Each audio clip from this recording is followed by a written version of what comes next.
गुरु मेरे गुरु, तेरे चरणों में शीस धरूं, करूं पूजा करूं, तेरे चरणों की पूजा करूं। कुछ ऐसी लगन तेरे सिमरन में है, तेरी भक्ति में है वो नशा। सारी दुनिया को मैं कर दूंगा जुदा, तेरे चरणों में दे जगह, तेरे चरणों में दे जगह, तेरे चरणों में दे जगह, दे जगह।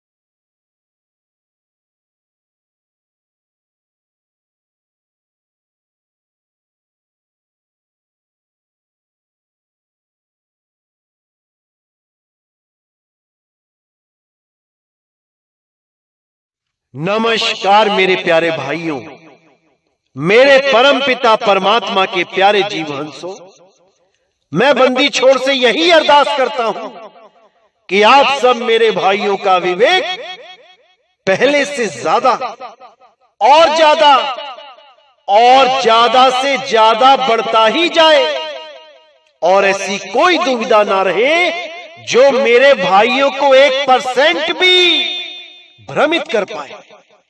हर चीज ऐसी क्रिस्टल क्लियर होती चली जाए, हर बात ऐसी समझ में आती चली जाए कि कोई भी काल का दूत अब मेरे भाइयों को भ्रमित ना कर पाए। मैं बस यही अरदास करता हूं बंदी छोड़ से, यही अरदास करता हूं परमपिता परमात्मा से, क्योंकि मेरे भाइयों यही वो समय है जब आपने सत्य और असत्य का निर्णय करना है। यही वो समय है जिसके बारे में सब संतों ने पहले से ही संदेशा दे रखा था कि एक ऐसा समय आएगा जब सारे विश्व में सतनाम का डंका बजेगा, जब सारे विश्व में एक परमात्मा की बात चलेगी, सारे विश्व में एक सत्य की बात चलेगी। अब वो समय आ गया है मेरे भाइयों, क्योंकि इसी समय के लिए परमात्मा ने इतने पंथों को पूरे विश्व में पहुंचाने का काम किया। भले वो पूर्ण पंथ नहीं थे, लेकिन फिर भी इतना तो विवेक दे ही दिया गया था उन पंथों में भी कि नितिन दास की बात को समझ पाए। इसलिए पूरे विश्व में पहले से ही सारे पंथों को फैला दिया गया। जितने भी ये आश्रम, बड़े बड़े आश्रम पूरे वर्ल्ड में फैले हैं, और जितने भी ये 52 अक्षरी नाम जप रहे हैं, अब ये सब नी अक्षर नाम को जानेंगे, और पूरे विश्व में नी अक्षर नाम पर ही चर्चाएं होंगी, और सबके सब विवेकी हंस एक झंडे के नीचे आ जाएंगे। और उसके बाद पूरे संसार में वो होगा जो आज तक नहीं हुआ। क्या होगा? पूरे संसार में एक नाम चलेगा, एक पंथ चलेगा, केवल और केवल परम पिता परमात्मा सतगुरु मालिक अकाल पुरख का ये पंथ चलेगा। और इसी पंथ में सारे विवेकी हंस शामिल हो जाएंगे और सारे संसार से इन 52 अक्षरों का झगड़ा समाप्त हो जाएगा। ये जितने भी धर्म के नाम पे झगड़े होते आए हैं, ये जात पात के नाम पे झगड़े होते आए हैं, ये सब खत्म हो जाएंगे, क्योंकि इनका बीज 52 अक्षर है। क्योंकि अगर ये 52 अक्षर है तभी हम किसी धर्म का नाम, जात का नाम, पात का नाम लिख सकते हैं, यहां तक कि अपना या अपने भगवानों का नाम लिख सकते हैं। अगर ये 52 अक्षर को हम समझ जाएं और इन 52 अक्षरों से ऊपर उठ जाएं, तो मेरे भाई कोई छोटी जात नहीं, कोई बड़ा धर्म नहीं, कोई छोटा भगवान नहीं, कोई बड़ा अल्लाह खुदा वाहे गुरु नहीं, सब बराबर हो जाएंगे, सब एक हो जाएंगे। अब केवल वस्तु बचेगी, वस्तु के नाम नहीं। अब जब वस्तु की बात आएगी तो सब उस वस्तु को खोजेंगे, क्योंकि हम इसीलिए वस्तु को नहीं खोज रहे क्योंकि हमने वस्तु के नाम को पकड़ लिया है। पानी को तब खोजेंगे जब पानी पानी जपना छूट जाएगा। इन अधूरे गुरुओं ने हमें पानी पानी जपवा दिया है, इसीलिए हम उस वस्तु की खोज नहीं कर रहे और दिन रात पानी पानी पानी जप के प्यासे ही मरते जा रहे हैं। लेकिन ये अंधश्रद्धा खत्म होने का नाम नहीं ले रही। दादा मर गए, परदादा मर गए, लकड़ दादा मर गए इसी पानी पानी को जप के, लेकिन किसी की प्यास नहीं बुझी और हम आस लगा के बैठे हैं कि हमारी बुझ जाएगी। अरे मेरे भाई, कभी नहीं बुझने वाली, क्योंकि साहिब ने बोला धन धन कहे जो धनिया होए तो निर्धनिया रहे ना कोई। धन धन कहने से अगर हर आदमी धनी हो जाए तो निर्धन नाम की चीज ही खत्म हो जाए इस दुनिया से, लेकिन ऐसा कभी नहीं हो सकता। धन धन करने से धन नहीं आता, पानी पानी जपने से पानी नहीं आता, और मालिक मालिक, राम राम, अल्लाह अल्लाह, वाहेगुरु वाहेगुरु, कबीर कबीर करने से परमात्मा नहीं मिलता। परमात्मा को समझना पड़ता है कि परमात्मा है क्या, पाना कैसे है, कहां मिलेगा, ये सब जानना पड़ता है, क्योंकि वो कहीं दूर नहीं है जो हम उसे ढूंढने के लिए जंगलों में निकल जाएं। अरे घट घट मेरा साइया, सुनी सेज न कोय, बलिहारी व घट की, जिस घट प्रगट होए वो हमारे बिल्कुल पास है, लेकिन हमें उसका स्वरूप नहीं पता, इसलिए हम उसको ढूंढ ही नहीं पाते। और जितने भी गुरु मिलते हैं इनको खुद नहीं पता होता कि परमात्मा का स्वरूप क्या है, तो ये खुद तो भ्रमित होते ही हैं, हमें भी कर देते हैं। इसीलिए बार बार कबीर साहब ने यही समझाया कि जब लग मिले नहीं शब्द वो साचा, अरे तब लग गुरु करो 10 पांचा। हम यहां पे शब्द की प्राप्ति के लिए आए हैं, ना कि गुरु बनाने के लिए, कि जिसने अगर कोई गुरु बना लिया तो वो सोचता है मैं तो छोड़ ही नहीं सकता। कई पंथों में तो किसी को पता लगता है कि किसी भगत ने गुरु चेंज कर लिया तो बड़ी हैरानी से देखते हैं, कहते कमाल है, गुरु भी कोई बदलने वाली चीज होती है। अरे गुरु तो पति होता है, शादी कर ली, पति मिल गया, बात खत्म, अब तो अगले जन्म में देखेंगे। अगर गुरु बदलना भी पड़ा तो एक जन्म में एक ही गुरु किया जाता है। ऐसी सोच वाले भी लोग बैठे हैं, क्या होगा इनका? अरे भाई, पहला ही गुरु तुम्हें अधूरा मिल गया तो क्या करोगे? अधूरा गुरु अधूरा ही ज्ञान देगा, अंत समय में दुर्गति हो जाएगी। तो क्या करना है? शब्द की परख करनी है, और शब्द के ही पारखी बन जाना है। गुरु तो बाद की बात है, पहले शब्द का निबेड़ा करो कि शब्द है क्या। जब शब्द का निबेड़ा हो जाए तो उसी गुरु की शरण में चले जाओ जो तुम्हें शब्द पे दृढ़ कर रहा है। कौन से शब्द पे? ये दुनियावी शब्दों पे नहीं कि हिंदी पंजाबी उर्दू फारसी के शब्द पकड़ा दिए, या इन तत्वों की आवाजें पकड़ा दी, या ये ब्रह्मनाद पकड़ा दी, टिनिटस। ये शब्द नहीं है। वो शब्द तो जब आपको भेद पता लगेगा और आप वहां चलना शुरू करोगे, धीरे धीरे धीरे धीरे सूरत अपने मूल स्थान तक पहुंचेगी। तब जाके ना कहीं आना और ना कहीं जाना, आपे में आप समाना। वो अपने आप से ही बिछड़ी हुई है और अपने आप में ही समा जाएगी, क्योंकि शब्द और कोई नहीं, उसी का मूल स्वरूप है, निज स्वरूप है। इसीलिए साहिब ने बोला कि जो मेरा निज स्वरूप जानता है वो अपना स्वरूप भी जान लेगा, क्योंकि हमारा और तुम्हारा स्वरूप अलग नहीं है, एक ही स्वरूप है। और कबीर साहब का और परमात्मा का भी एक ही स्वरूप है। अरे सत्य स्वरूपी नाम साहिब का, सो निज नाम हमारा। जो मालिक का स्वरूप है वो कबीर साहब का नाम है, क्योंकि नाम ही स्वरूप है।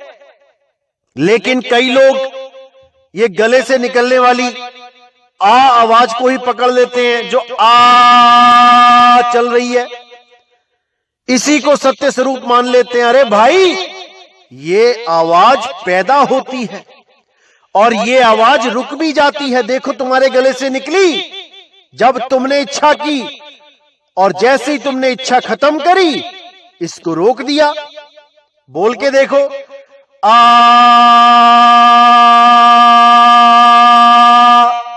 इच्छा करी तो शुरू कर दी, इच्छा खत्म करी तो इसको भी खत्म कर दिया। ये भी सार शब्द नहीं है। यही आवाज 52 अक्षरों में मिली हुई है। हर अक्षर के अंदर इस आवाज को आप भली भांति सुन सकते हो। लेकिन परमात्मा का जो अक्षर है, परमात्मा का जो असली शब्द है, वो 52 अक्षरों में ढूंढने पर भी नहीं मिलेगा। लेकिन ये आवाज आपको हर 52 अक्षर में मिल जाएगी। अब इसको समझना है कि क्या यही परमात्मा की आवाज है। जबकि साहिब कहते हैं 52 अक्षर लोकत्रय, सब कुछ इन्हीं माही, सब कुछ इन्हीं माही में ये आ की आवाज भी आ जाती है। आ की आवाज भी 52 अक्षरों में ही है। किसी भी अक्षर को देख लो आप, उसमें आ की आवाज छुपी हुई है। लेकिन जो परमात्मा का शब्द है वो इनमें नहीं। वो परमात्मा का शब्द इन 52 अक्षरों में ढूंढने पर भी नहीं मिलेगा, क्योंकि ये 52 अक्षर तो कान का विषय है। इसको सुनना कान का विषय है। और इसमें से जो आ की आवाज है उसको कौन सुन रहा है?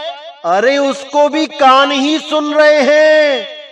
फिर तो सार शब्द तुम्हारे कान ने सुन लिया। जबकि वाणी कहती है अखा वाजो वेखना बिन कन्ना सुनना। ये आवाज जो आ की है ये तो इंद्रियों का विषय है। तुम्हारे मुंह से निकली, तुम्हारे कानों में चली गई। तुमने मुंह से बोली, कानों से किसी ने सुन ली। ये वो शब्द नहीं है। अगर असली शब्द चाहते हो तो ऐसा गुरु ढूंढो जो तुम्हें सैन के द्वारा उस शब्द का लखाव भी कराए और जो अनुभव ज्ञान है वो भी बताए कि उस शब्द को प्राप्त होने से पहले और शब्द को प्राप्त होने के बाद क्या अवस्था बनेगी। जो इस अवस्थाओं को क्लियर कर दे वही सतगुरु है। ना कि मुंह से बोला आ और चेले को कान से सुनवा दिया और हो गया नाम दीक्षा, मिल गया सार शब्द का भेद। ये सब काल का जाल है मेरे भाइयों, ये सब भरम जाल है। इससे बाहर निकलो और देखो मदन साहिब की वाणी क्या कहती है। तो क्या कहती है वाणी? बोध तुम्हारे हेत कछुक कहूं समझाए के, प्रथमी चुप निषेध चुप महल उन्मुनि रहे। तृष्णा ते सब लेख सुरत निरत मन अंग है, छूटे एक ही टेक नाम रूप अगणित भय। तो यहां पे साहिब कह रहे हैं बोध तुम्हारे हेत कछुक कहो समझाए कि तुम्हारे बोध के लिए, तुम्हें सत्य ज्ञान समझ में आ जाए, इसलिए तुम्हें समझा के कह रहा हूं, समझ लो अच्छी तरह। प्रथम ही चुप निषेध चुप महल उन्मुनि रहे, यानी सबसे पहले अपने अंतर में मौन हो जाओ, चुप हो जाओ। कोई भी अक्षर तुम्हारे अंदर से ना निकल पाए, ऐसा मौन हो जाओ। कोई विचार ना उठ पाए, कोई अक्षर ना निकल पाए, सारे अक्षरों को रोक दो। ऐसा मौन हो जाओ कि कोई भी अक्षर तुम्हारे मन में उत्पन्न ही ना हो। बिल्कुल विचार शून्य हो जाओ, कुछ भी तुम्हारे अंदर हलचल नहीं होनी चाहिए, ऐसा मौन हो जाओ। अब आगे क्या कहते हैं? तृष्णा ते सब लेख सुरत निरत मन अंग है, यानी जैसे ही जीवात्मा के अंदर ये तृष्णा, ये इच्छा पैदा हुई, वैसे ही वो परमात्मा से जुदा हो गई, वो अधोमुख हो गई। सुरत निरत मन अंग है, यानी सुरत निरत और मन ये सब उसी के अंग हैं, जो एक कछुए की तरह विस्तार में आ गए। वहीं से सृष्टि रचना शुरू हो गई। छूटे एक ही टेक नाम रूप अगणित भय, यानी उस एक की टेक छूटते ही, अपने स्वरूप को भूलते ही अनंतों नाम बन गए, अनंतों रूप हो गए, और यही 184 पूरे विस्तार में आ गई। सगुण शब्द सब कीन त्रिगुण मिलके पिंड है, 184 चीन निर्गुण चीन जो शब्द है। यानी कि सगुण शब्द क्या है? यही अकार है, यही कह अकार है। जो आ की आवाज कहने में आती है, ये वही अकार है। और इसी को कबीर साहब ने ब्रह्म बोला है। यही वो ब्रह्म है जो 184 को पैदा कर देता है, जो 52 अक्षरों को पैदा कर देता है और नाश भी कर देता है। यही काल है, यही अकार काल है। इसी को गीता में बोला गया कि मैं ही अकार हूं और मैं ही काल हूं। तो यहां बिल्कुल साफ क्लियर कर दिया गया कि 184 चीन निर्गुण चीन जो शब्द है, कि इस सृष्टि रचना को चीनो, ये 184 कैसे पैदा हो रही है? कौन सा अक्षर है जो 184 के अंदर आ की आवाज को पैदा कर रहा है? कौन है वो? उसको पहचानो। इस आ को मत पहचानो कि आ को पकड़ के बैठ गए कि आ ही परमात्मा है, आकार को ही पकड़ के बैठ गए कि आकार ही परमात्मा है। कोई झंडे पे आकार लिखा के बैठ गया, कोई दरवाजों पे आ लिख के बैठ गया, कोई कारों पे आ लगा के घूम रहा है। ये आ ही काल है, यही सृष्टि को पैदा करता है और यही नाश कर देता है। इस आकार को अच्छी तरह समझ जाओ मेरे भाइयों, समझ जाओ। ये गले से निकलने वाली आ की आवाज जो 52 अक्षरों में छुपा बैठा है, यही काल है। इसी को चीनो, तुम्हारी नजरों से बचना नहीं चाहिए। यही 52 अक्षरों को पैदा कर रहा है और यही नाश कर देता है। अब उसको चीनो जो इस आ को पैदा करता है। ये आ की आवाज कौन पैदा कर रहा है? उस अखंड नाद को चीनो, क्योंकि ये आ भी खंड है। ये भी तुम्हारे बोलने से आवाज निकलती है और तुम्हारे चाहने से बंद हो जाती है। अगर ये गले से निकलने वाला आ ही परमात्मा होता, ये आ ही सार शब्द होता, तो मेरे भाई ये कभी बंद ही ना होता। तुम भले मुंह बंद कर लेते, लेकिन तुम्हारे अंदर से ये आवाज 24 घंटे होती रहती। तब तुम इसे कह सकते थे कि ये सार शब्द है। लेकिन मेरे भाई, इसको तुम ही पैदा कर रहे हो और इसी के द्वारा 52 अक्षर पैदा हो रहे हैं। इसको समझ लो अच्छी तरह। हर अक्षर के अंदर ये छुप के बैठा है और कब ये अक्षर को पैदा कर देता है, कब अक्षर का नाश कर देता है, पता भी नहीं लगता। देखो कितने अक्षर तुम रोज बोलते हो और रोज उसका नाश भी कर देते हो, लेकिन समझ नहीं आता कि क्या हो रहा है, क्योंकि बहुत गुप्त तरीके से ये सृष्टि की रचना करता है और सृष्टि का नाश भी कर देता है। इसको पहचान जाओ मेरे भाइयों, इसको पहचान जाओ। यही काल है, इसको पहचान जाओ। क्योंकि नितिन दास के सत्संग सुन सुन के जीव जाग चुके हैं, 52 अक्षर को समझ चुके हैं, मंत्र तंत्र जंत्र को समझ चुके हैं। अब हम मंत्रों के नाम पे किसी को नहीं लूट पाएंगे, इसलिए अब मंत्रों को गलत बता के अब सार शब्द की महिमा गा रहे हैं। ऐसे ऐसे धुरंधर बैठ गए हैं यूट्यूब पे कि क्या बताऊं। लेकिन मेरे भाइयों, आपने पूरी परख करनी है।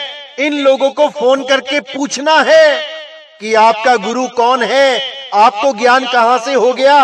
2018 से पहले आप इतने मंत्र देते थे, अब वो मंत्र छूट कैसे गए? किसने आपको बताया? कहां से आपको समझ में आया कि मंत्रों की साधना नहीं करनी है? आज तक तो आप लोगों को मंत्र दे दे के गुरु बनते फिरते थे, आज विदेही गुरु कैसे बन के बैठ गए? मेरे भाइयों, परख आपने ही करनी है, ऐसे ही नहीं लग जाना किसी के पीछे। क्योंकि परमात्मा अगर कोई कार्य करता है तो बहुत सोच समझ के करता है। आखिर उन्होंने नितिन दास को क्यों चुना है? सत्य का प्रचार करने के लिए। आज इसका भी भेद खोल दिया जाएगा, क्योंकि बहुत से लोगों ने ये YouTube चैनलों पे फैला दिया है कि मदन साहिब को रंभदूत मिला था और मदन साहिब काल के दूत हैं। और प्रूफ क्या देते हैं? उनका नाम दिखाते हैं वाणियों में कि देखो मदन के बारे में क्या बोला है वाणियों में। मदन को मार दो, मदन को फूंक दो, मदन को छोड़ दो। ऐसे करके साबित करते हैं कि मदन साहिब के बारे में वाणियों में जिक्र है कि इसको त्याग दो, इस पंथ को छोड़ दो। इन मूर्खों को कौन समझाए कि मदन का अर्थ होता है काम, काम वासना। उस काम वासना के लिए बोला जा रहा है कि काम को जला दो, काम को त्यागो, काम को छोड़ो, ना कि मदन साहिब को बोला जा रहा है। लेकिन जो भोले जीव होते हैं वो बेचारे सोचते हैं कि हाँ भाई, ये तो कबीर वाणी में मदन को छोड़ने के लिए बोला गया है। ऐसे ये काल के दूत इन भोले जीवों को भरमा देते हैं। इनको नाम का अर्थ ही नहीं पता है कि मदन का क्या अर्थ होता है, और ये उन वाणियों को मदन साहिब पे फिट करके जीवों को भरमा देते हैं। और भोले जीव बेचारे क्या करें, भ्रमित हो जाते हैं। तो मेरे भाइयों, आज समय आ गया है कि इनकी व्याकरण सुधार दी जाए, थोड़ा इनको समझाया जाए कि शब्दों के अर्थ क्या होते हैं और शब्दों के मतलब क्या होते हैं। आज इनको समझाया जाएगा, आप भी समझें।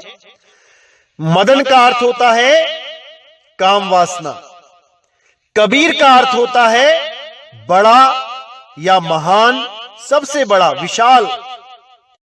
और कबीर नाम का जो भाव होता है वो क्या होता है? कक्का केवल नाम है, बब्बा ब्रह्म शरीर, रारा सब में रम रहा, वाको नाम कबीर। कबीर का मतलब है आत्मदेव, जो घट घट में विराजमान है, हर घट में कबीर रम रहा है, उसी को बोला गया है कबीर। वही कबीर सब घटों में प्रकट होकर सत्य का ज्ञान देता है। बिना कबीर के कोई सत्य ज्ञान दे ही नहीं सकता। जब सत्य का बोध हो जाता है तभी सत्य ज्ञान निकलता है। असत्य का बोध होने पर सत्य ज्ञान निकल ही नहीं सकता। इसी प्रकार नितिन का क्या अर्थ है आज आपको समझा देते हैं, क्योंकि कल को नितिन नाम से भी बहुत सी वाणियां आने वाली हैं। इनका कोई भरोसा नहीं, पता नहीं क्या समझा दें आपको। तो जब आप नितिन शब्द का अर्थ देखेंगे शब्दकोश में, तब आप समझ पाएंगे कि परमात्मा ने नितिन दास को ही क्यों चुना है सत्य का प्रचार करने के लिए। तो आइए देखते हैं आखिर क्या अर्थ है नितिन नाम का। तो यहां पर भी साफ लिखा गया है, जब जीवात्मा के अंदर अहंग तरुण तृष्णा की जागृति हुई, तभी से उसकी सूरत निअक्षर सार शब्द परमात्मा से हटकर स्वरूप गत हुई। स्वरूप से हटकर सूरत अर्ध होकर इस चैतन्य आत्मा के अगणित नाम और रूप हो गए। सगुण अर्थात शर आकार। शर आकार का मतलब क्या है? वो आकार यानी वो आ की आवाज जो पैदा भी होती है और जिसका नाश भी हो जाता है। यानी जो हमारे गले से आवाज पैदा हो रही है आ की, और ये बंद भी हो जाती है, इसको शर आकार कहते हैं। तो कहते हैं कि सरगुण अर्थात शर आकार रूप एक मन के द्वारा 52 अक्षरों की उत्पत्ति हुई। यानी शर आकार रूप एक मन। अब ये शर आकार क्या हो गया? ये मन का ही रूप हो गया। यही मन है, यही ब्रह्म है। इसी से 52 अक्षर पैदा होते हैं। ब्रह्म से ही सृष्टि पैदा होती है, ब्रह्म ही सृष्टि का नाश करता है। तो ये जो आकार है आ अक्षर, ये मन हो गया। इसी मन से 52 अक्षर पैदा हुए। तो आगे बोल भी रहे हैं कि एक मन के द्वारा 52 अक्षरों की उत्पत्ति हुई, अर्थात आ से 52 अक्षर बने। जो आ की आवाज है उसी के द्वारा होंठ कंठ जीवा तालु लगा के 52 अक्षरों का निर्माण हो गया। और ये आ अक्षर, हर अक्षर के बीच में छुपा हुआ है। यही काल है जो छुपा हुआ है, यही ब्रह्म है। और ये लोग इसी अक्षर को सार शब्द बता के लोगों को मूर्ख बनाते हैं, क्योंकि खुद को बोध हो नहीं पाया, दूसरों को बोध कराने में लगे हैं। तो आगे क्या कहते हैं, अच्छी तरह समझिए। एक मन के द्वारा 52 अक्षरों की उत्पत्ति हुई, अर्थात आ से 52 अक्षर बने। 52 अक्षरों से 3 गुण और 5 तत्व के द्वारा शरीर की रचना हुई। अब इस शरीर की रचना करने वाला कौन हो गया? यही आ। इसी आकार को पहचान लो। यही शरीरों को पैदा करता है, यही शरीरों का नाश कर देता है। यही ब्रह्म है, यही काल है जो हर अक्षर में छुप के बैठा है। लेकिन हमारे ही पंथ के कितने ही साधु महात्मा और कितने ही भगत इस आ को सार शब्द मान के बैठे हैं जो हर अक्षर में विद्यमान है। कौन समझाए इन्हें कि ये ब्रह्म है भाई, ये मन है, ना कि ये परमात्मा है। अरे साहिब ने तो साफ बोल दिया, 52 अक्षर लोक त्रय सब कुछ ही नहीं माही, और ये अक्षर खिर जाएंगे, वो अक्षर इनमें नहीं। वो जो अक्षर है वो इन 52 अक्षरों में नहीं है, और ये जो आ है ये 52 अक्षरों में छुपा हुआ है।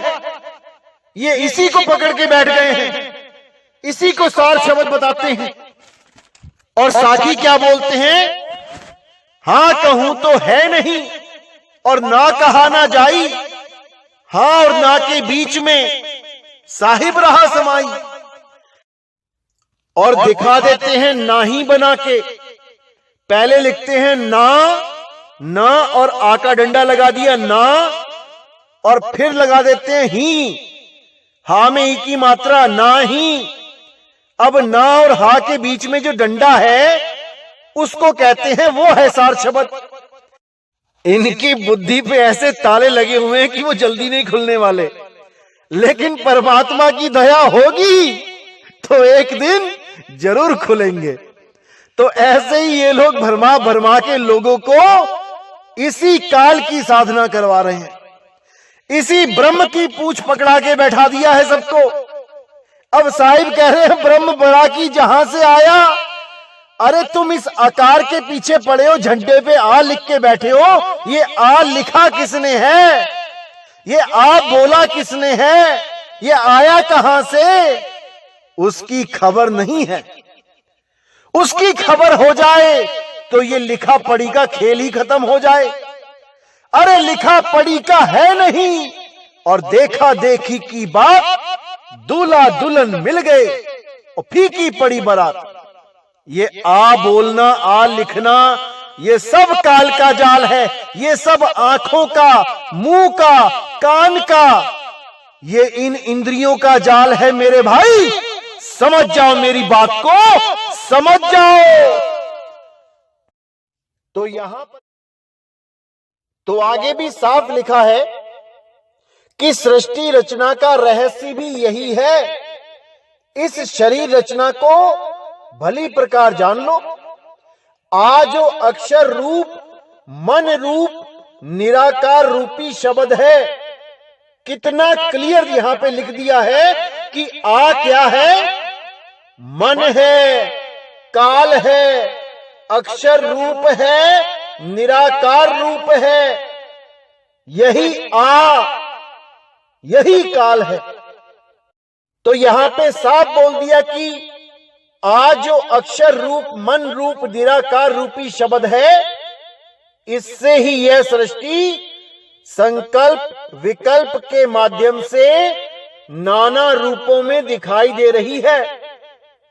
मन के माध्यम से उत्पन्न इच्छा रजोगुण रूप है, यानी जैसे ही आपने इच्छा करी और आ बोला तो वो रजोगुण में आ गया। जो आ अक्षर मन शुद्ध रूप है वह सतोगुण है। इस अवस्था को ही आदि ब्रह्म या ज्योति स्वरूप भी कहते हैं। बिल्कुल क्लियर हो गया कि आ अक्षर क्या है, मन शुद्ध रूप है, यानी आ में कोई मिलावट नहीं है। आ खुद में ही एक अक्षर है और बिना मिलावट का है, यानी निर्गुण निराकार है, और यही शुद्ध मन का रूप है। इसी को ब्रह्म बोला गया है। अब आगे क्या लिखा है कि आ शब्द ही सत्य अक्षर आत्मा का चैतन्य रूप है। अब गलती यहां पे हो गई है, क्योंकि ऊपर बोल दिया कि आ अक्षर मन का शुद्ध रूप है, और नीचे बोल दिया आ शब्द अक्षर आत्मा का चैतन्य रूप है। आ को ही मन बता दिया, आ को ही आत्मा बता रहे हैं। अब गलती क्या है यहां पे कि यहां पर आ से पहले अकह लिखना चाहिए था कि अकह आत्मा का रूप है और कह जो गले से बोला गया वो मन का रूप है। बात यहां पर आनी चाहिए थी, लेकिन यहां पर अकह ना लिखने के कारण लोगों को यह भ्रम हो गया कि ही आत्मा का स्वरूप है, जबकि आत्मा का स्वरूप अकह है। वो कहा नहीं जा सकता, वो बोला नहीं जा सकता, लिखा नहीं जा सकता, पढ़ा नहीं जा सकता। वो है आत्मा का स्वरूप जिसको केवल अनुभव किया जा सकता है, सूरत के माध्यम से अनुभव किया जा सकता है और कोई रास्ता ही नहीं है उसको जानने का। ये कान से, मुंह से, आंखों से इसके द्वारा वो नहीं जाना जा सकता, कभी नहीं जाना जा सकता। और ये अज्ञानी जीव समझते हैं कि हमने तो सार शब्द को जान लिया, मेरे गुरु ने बोला, मेरे कान ने सुना और मैंने जान लिया कि सार शब्द क्या है। ऐसे ऐसे लोग बैठे हैं इस पंथ में कि क्या बताऊं। लेकिन मेरे भाइयों, आपने नहीं भ्रमित होना है, एक एक बात को अच्छी तरह समझ लो ताकि कल को कोई भी तुम्हें इन इंद्रियों के जाल में ना फंसा सके। सार शब्द का अनुभव करना केवल सूरत के बस की बात है, इन कानों के बस की बात नहीं है, इन आंखों के बस की बात नहीं है, इस मुंह के बस की बात नहीं है। इसीलिए वाणी में बोला गया, अखा वाजो वेखना बिन कन्ना सुनना, पैरा वाजो चलना बिन हथा करना, अरे जीवा वाजो बोलना यू जीवित मरना, नानक हुक्म पछाण के तो खसमे मिलना। यानी वो शब्द ना तो आंखों का विषय है, न कान का, न हाथ का, न मुख का, इन इंद्रियों का विषय है ही नहीं।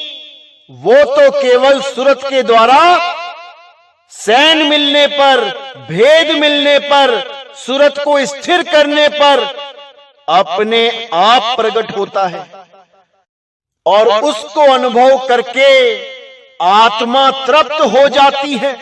जैसे जन्मों जन्मों के प्यासे को किसी ने जी भर के पानी पिला दिया, अब वो किससे क्या बोले कि कैसा अनुभव हो रहा है। अरे गूंगे के मुंह में गुड़ डाल के उससे क्या पूछते हो कि कैसा लग रहा है। उसका डांस देखो कि वो कितने आनंद में है। तो मेरे भाई, ये आंख, कान, मुंह इंद्रियों का विषय नहीं है। तो देखते हैं अगली पंक्ति क्या कहती है।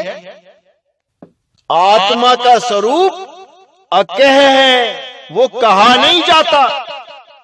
तो केवल इसलिए लिख दिया जाता है कि में कोई मिलावट नहीं होती।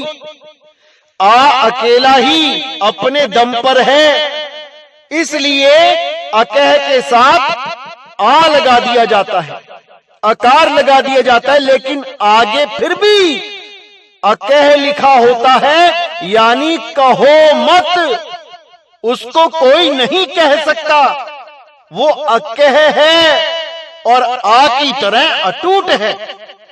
जैसे अक्षर का संधि विच्छेद नहीं कर सकता कोई, ऐसे ही आत्मा का भी संधि विच्छेद नहीं हो सकता, क्योंकि वो दो चीजों से मिलके बनी ही नहीं है।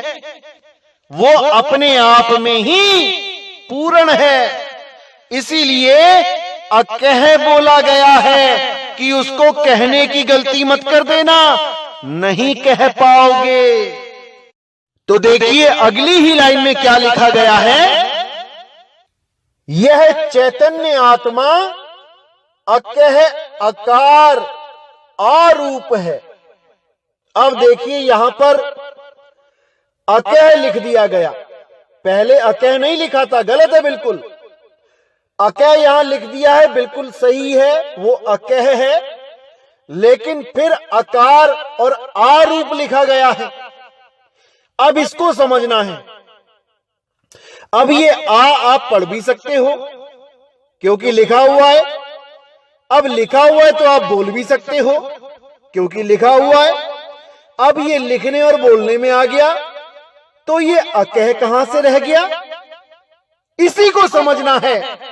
इसी उधेड़ बुन में सब फंस जाते हैं कि क्या माने क्या ना माने, लेकिन विवेक कोई नहीं लगा पाता। आप विवेक लगाओ, जब अकह लिख दिया यानी उसे तुम कह ही नहीं सकते, फिर आगे आ लिखने की क्या जरूरत थी। आगे आ लिख दिया तो भाई वो कहने में भी आएगा। इसीलिए हमारे पंथ में बहुत सी भ्रांतियां फैली हुई हैं, बहुत से अलग अलग मत विचार फैले हुए हैं। हमारे पंथ में जितने साधु हैं सब अलग अलग ज्ञान लेके बैठे हुए हैं। कोई कहता है सार शब्द आ है, वो हर अक्षर में छुपा हुआ है, उन्हें ब्रह्म का भी नहीं पता कि ये ब्रह्म क्या है। कुछ लोग कहते हैं नहीं वो आ है, वो बोलने में भी आ जाता है, लिखने में भी आ जाता है।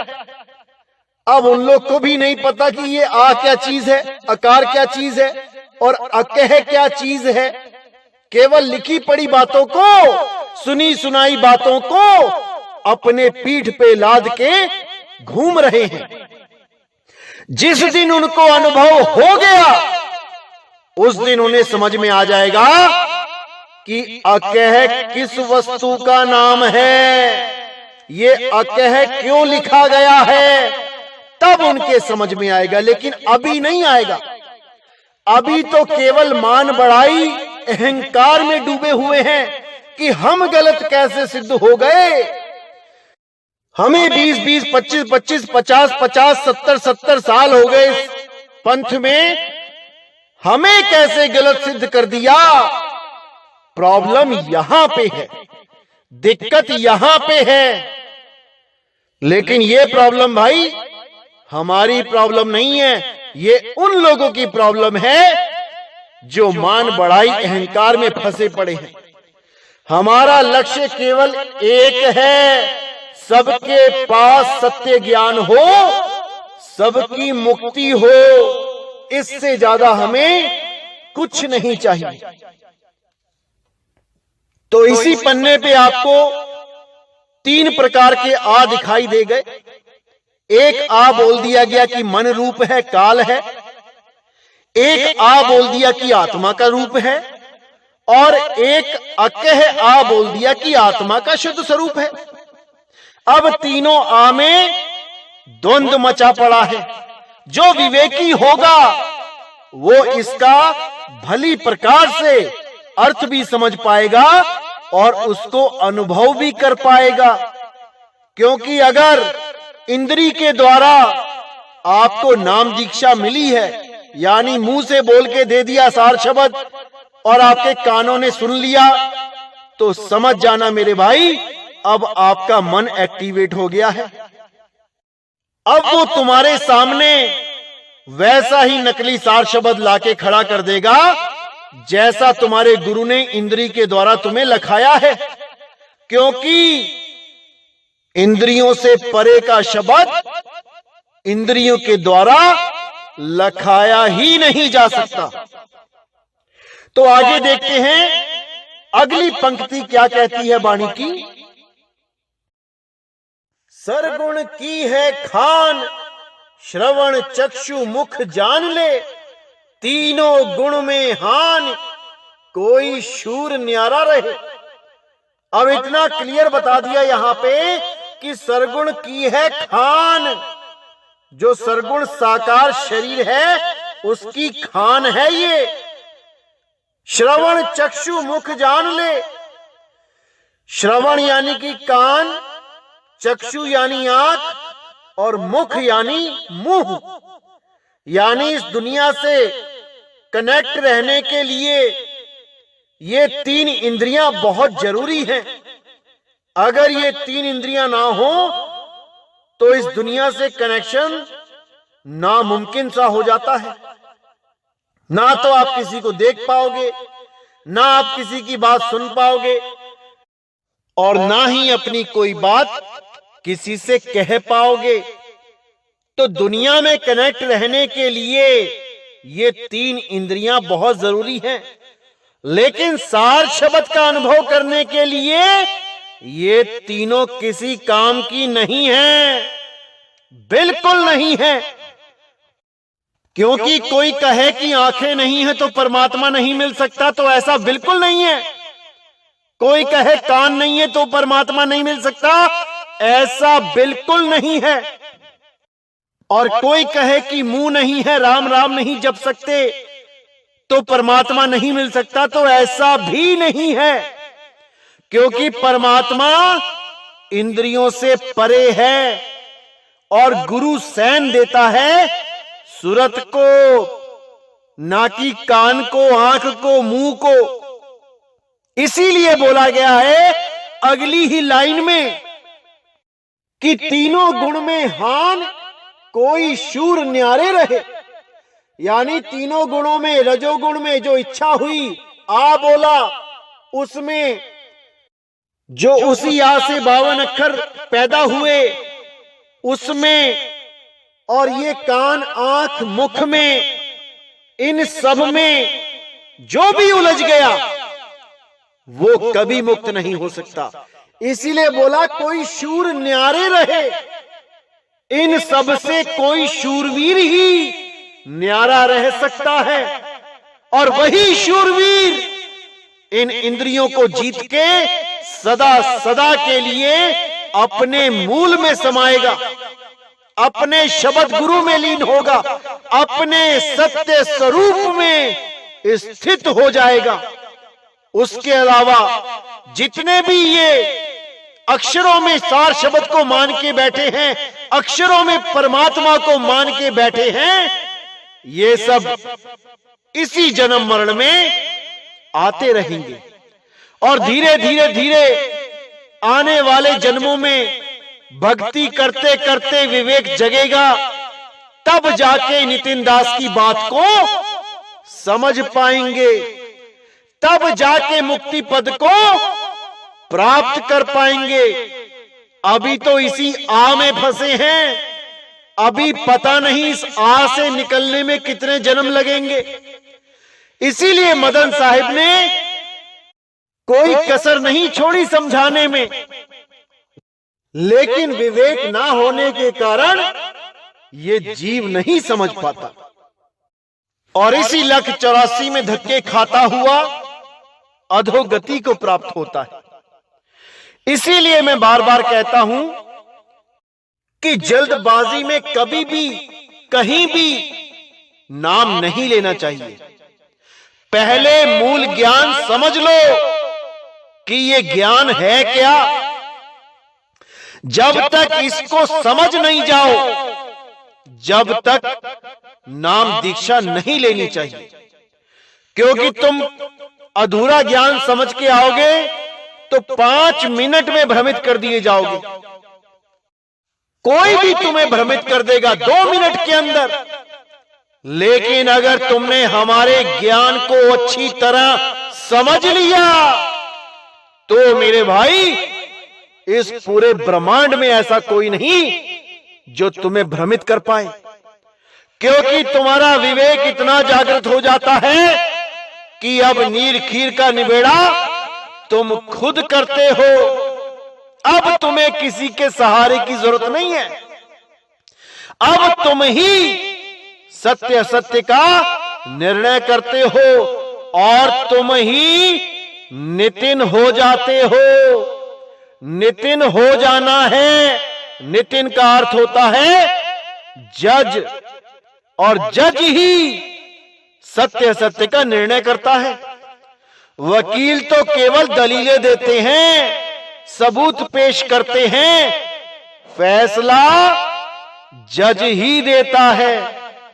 ऐसे ही विवेकी अविवेकी दोनों आएंगे तुम्हारे जीवन में, अपनी अपनी दलीलें लेके, अपने अपने सबूत लेके, ग्रंथ उठा के दिखाएंगे तुम्हें, देखो यहां ये लिखा है, देखो यहां वो लिखा है।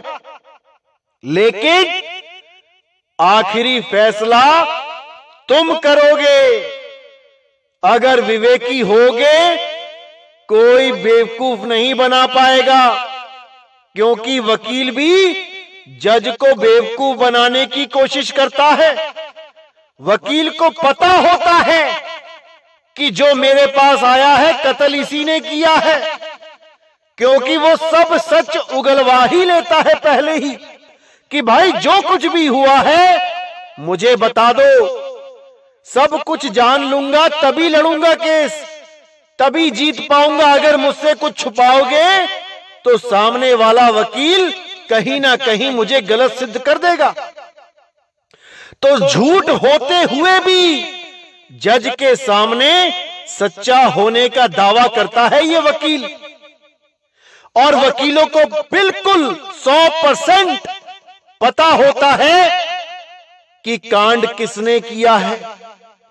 अरे बेकसूर को भी फांसी चढ़वा देते हैं ये, जानते हुए कि ये बेकसूर है, और कसूरवार को बाइज्जत बरी करवा देते हैं, जानते हुए कि ये कसूरवार है। कैसे करवाते हैं? जज के सामने दलीलें पेश करके।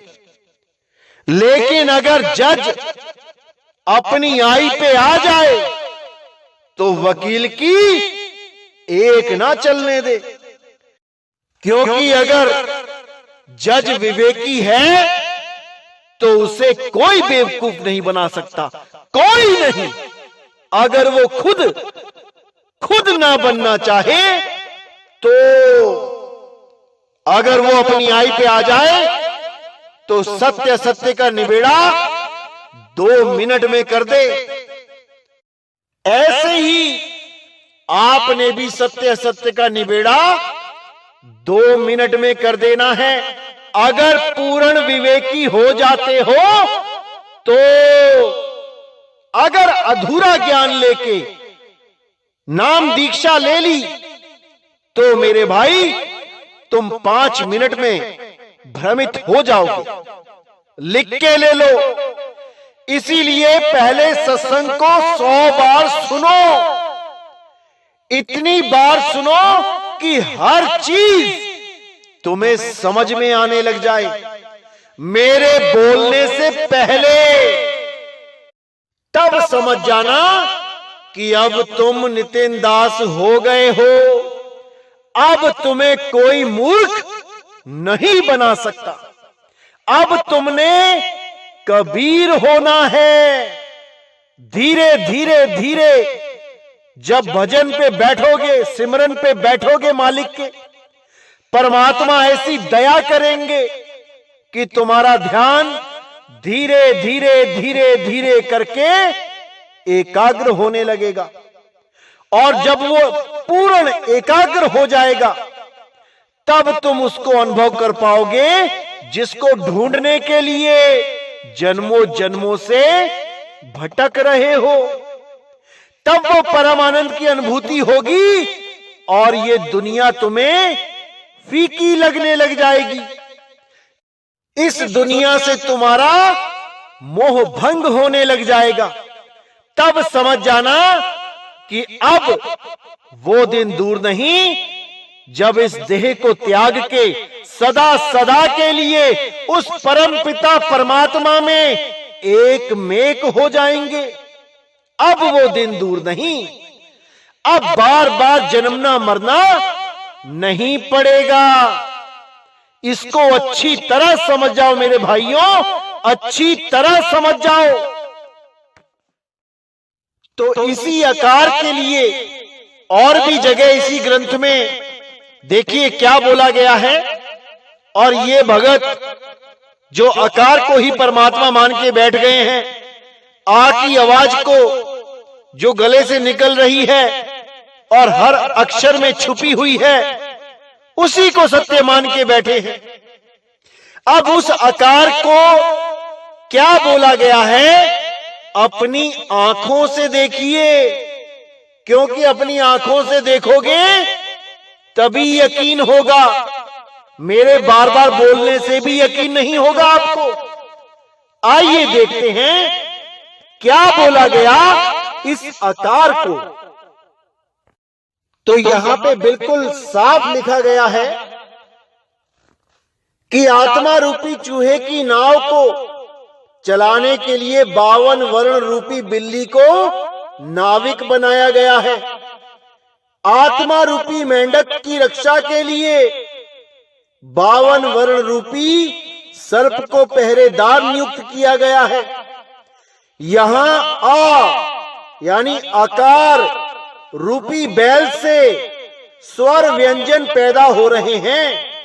अब यहां पे आपने विचार करना है, ये स्वर व्यंजन किससे पैदा हो रहे हैं?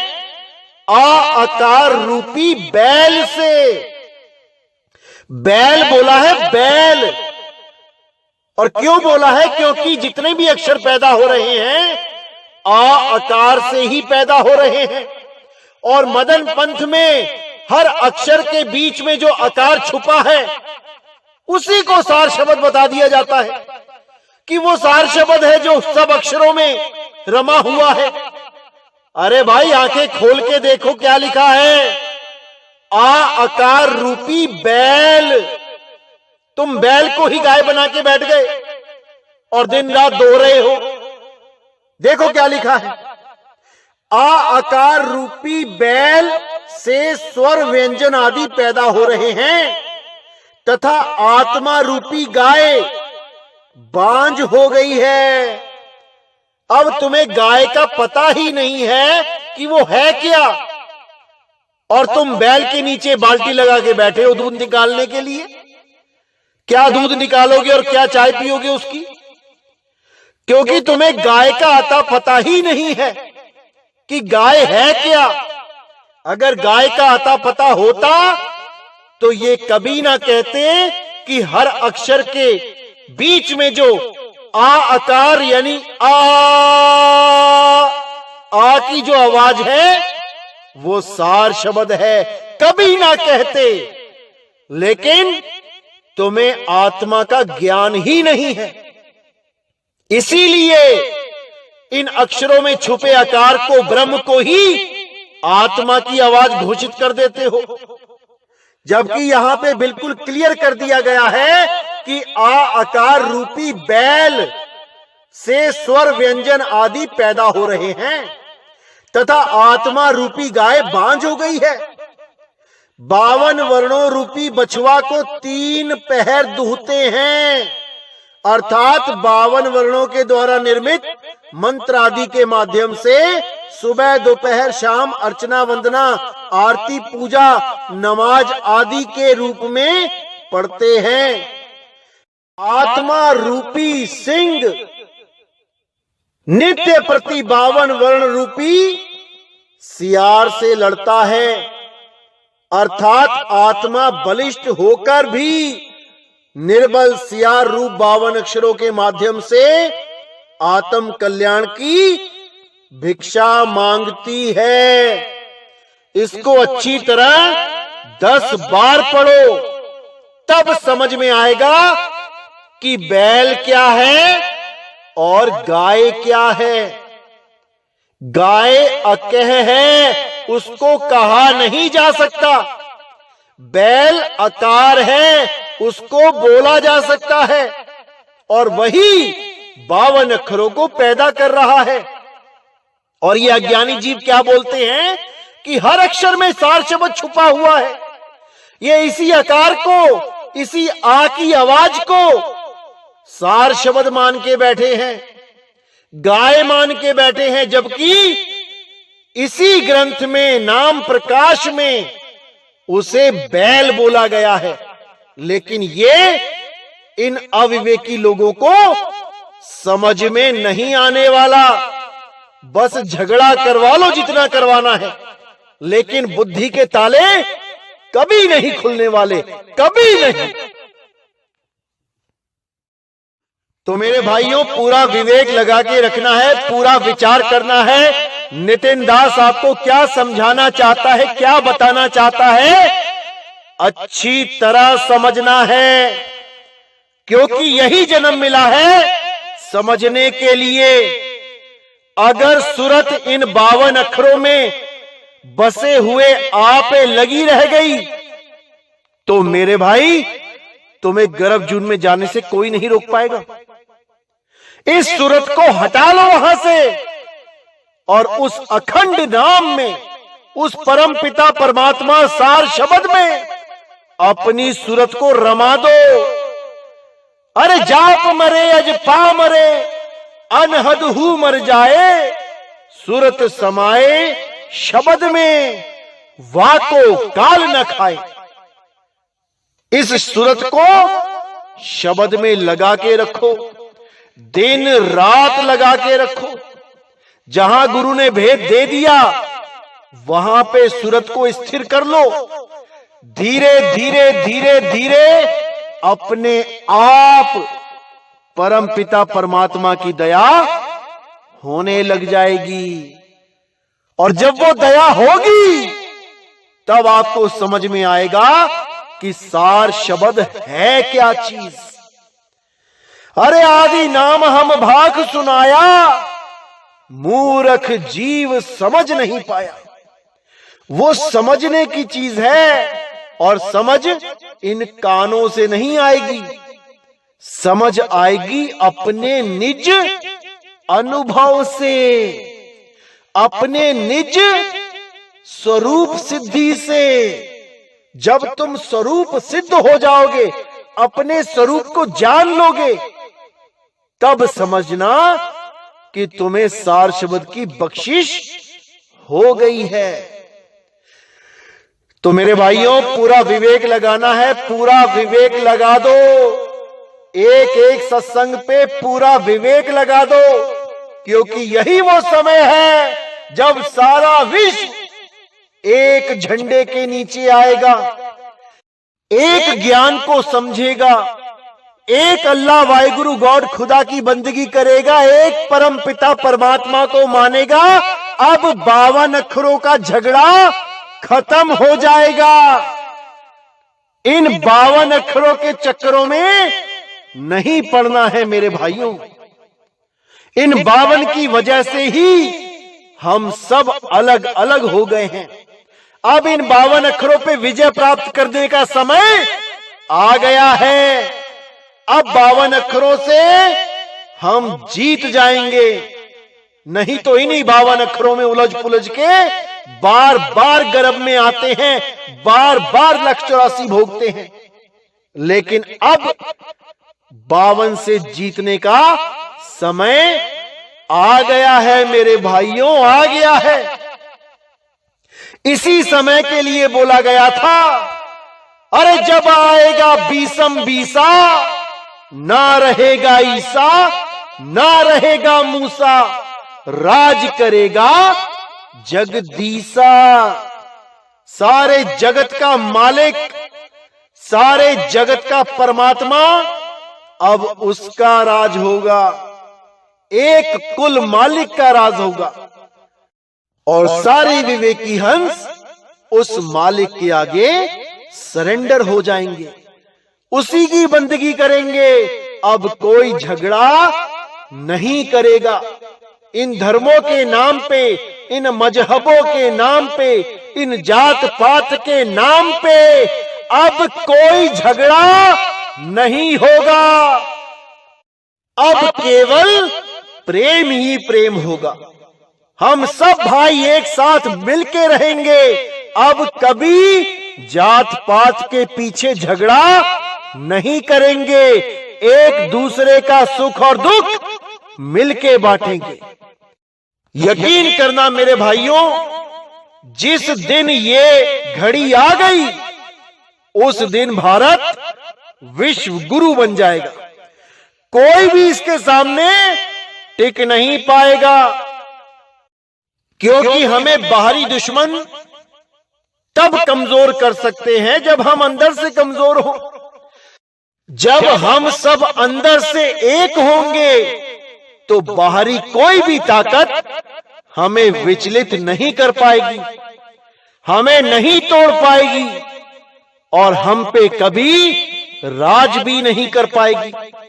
लेकिन दुविधा यह है कि हमें रास्ता दिखाने वाले ही हमें हिंदू मुस्लिम कह के लड़वा देते हैं, हमें अलग अलग जात पात के झांसे में, धर्म के झांसे में लेके एक दूसरे का दुश्मन बना देते हैं। और ये सब होता है केवल 52 अक्षरों की वजह से। ये 52 अक्षर हटा दो, सारी जात पात खत्म, सारे धर्म खत्म, सारे भगवानों के नाम खत्म, अल्लाह वाहिगुरु के नाम खत्म। अब रह जाता है केवल इंसान, और उसी इंसान का एक ही धर्म रह जाता है, इंसानियत। इंसान का एक ही धर्म है, इंसानियत। अगर इंसानियत जिंदा है तो आदमी धार्मिक है, अगर इंसानियत ही खत्म हो गई तो वो काफिर है, तो वो नास्तिक है, तो वो राक्षस प्रवृत्ति का है। इसलिए मेरे भाइयों, सबसे बड़ा धर्म है इंसानियत।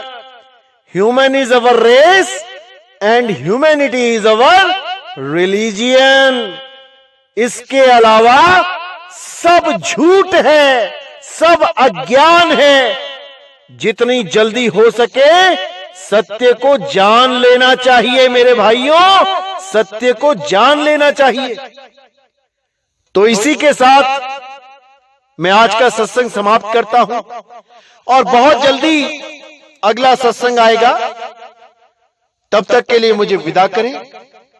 बोलिए सतगुरु वैराग साहिब की सदा ही जय हो, सतगुरु मदनपति साहिब की सदा ही जय हो, सतगुरु सत्य कबीर साहिब की सदा ही जय हो, सदा ही जय हो। मेरे मालिक की साहिब बंदगी सतनाम।